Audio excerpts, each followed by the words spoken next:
Hi, Max Brantley with the Arkansas Times on Thursday, February the 15th. Well, you know by now that 17 people were killed in another school slaughter, this one in Broward County, Florida. A former student at the school used an AR-15 to mow down some of his former classmates. The reactions were typical and predictable, I think. Donald Trump finally went public today with some comments. He talked about the need for attention to mental health and to report people who seem to be having problems. He never used the word gun. That was also true in the comments that were made publicly by Republican politicians in Arkansas.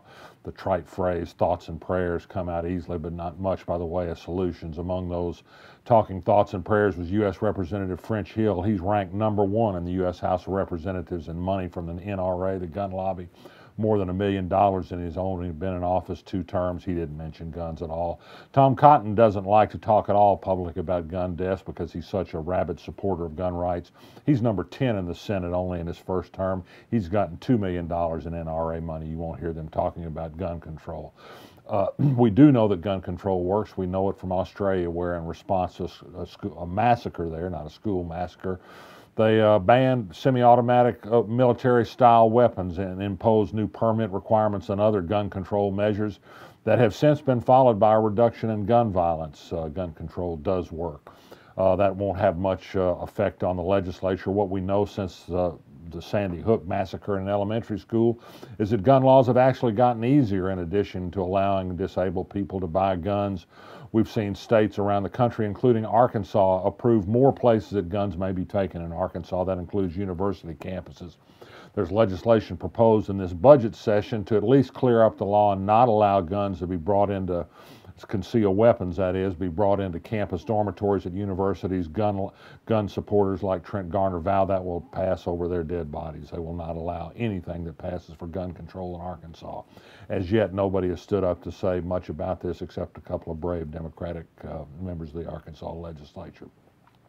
In other news, the U.S. House today voted to essentially gut the Americans with Disabilities Act to make it difficult to sue people who don't comply with access rules under the ADA.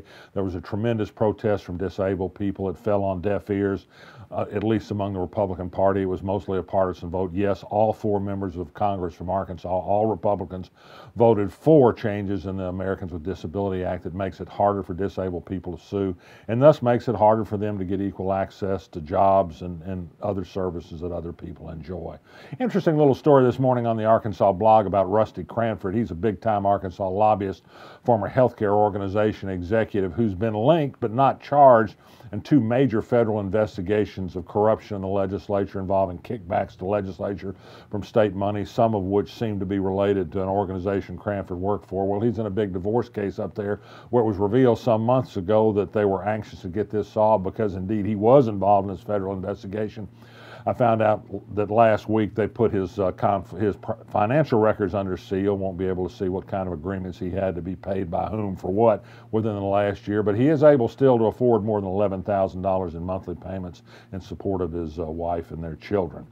Anthony Bland, a Little Rock businessman and an ordained minister, was going to run as a Democrat for Secretary of State. He's gotten out of that race, is seated at the Susan Inman, a longtime veteran election worker who's well qualified to run as a Democrat for Secretary of State. He's going to seek to run instead for Lieutenant Governor against incumbent Republican Tim Griffin.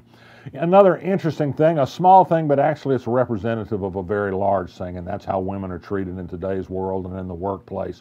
We've talked before about the Babe bracket. This is a rating of TV personalities by the Buzz radio station based on how they look. It's gotten a little bit of blowback this year. They've stuck by it. They say they're going to keep doing it. They mean no harm in rating women not by their abilities or their job performance, but by their looks. Well, today, a number of Arkansas journalist women rolled out a Twitter hashtag thread. If you're familiar with Twitter, you know what this means. Go to Twitter and look up hashtag more than a babe.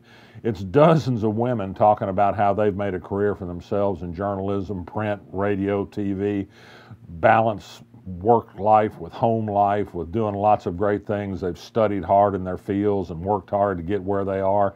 They see themselves as more than babes, and indeed they're women who are accomplishing great things, and they deserve support, not to be objectified as sex objects by a bunch of sniggering old men on a radio station.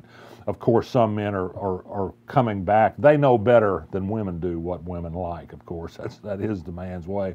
Interestingly enough, most of the TV stations in town have people participating in this. Some great comments from Arkansas Democrat-Gazette reporters.